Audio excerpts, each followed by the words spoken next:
Ses enfants restèrent entre eux avec leur mère dans une autre pièce de la grande demeure, car ils ne voulurent point voir les pères ainsi.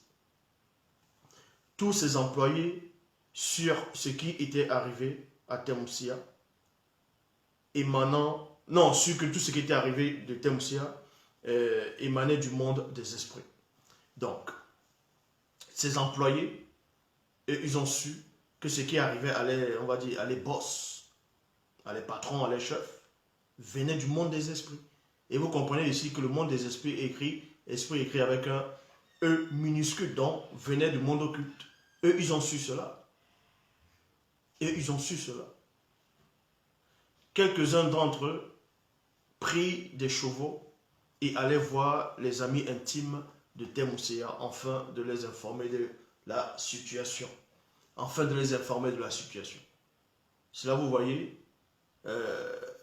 les employés de Thémousia qui sont fidèles, certains d'entre eux ont vu que la femme, dont la maîtresse de la maison, a quand même abandonné le mari.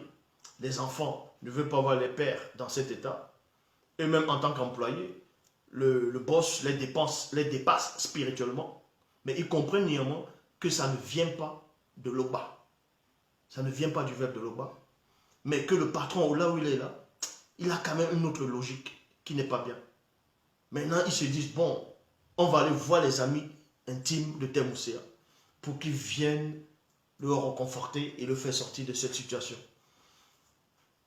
Donc, comment ils ont su ça? Parce que les amis de Thémousia venaient constamment, le voyaient, se voyaient, et les employés de Thémousia voyaient comment les amis de Thémousia parlaient. Ils étaient des initiés avancés, très intelligents.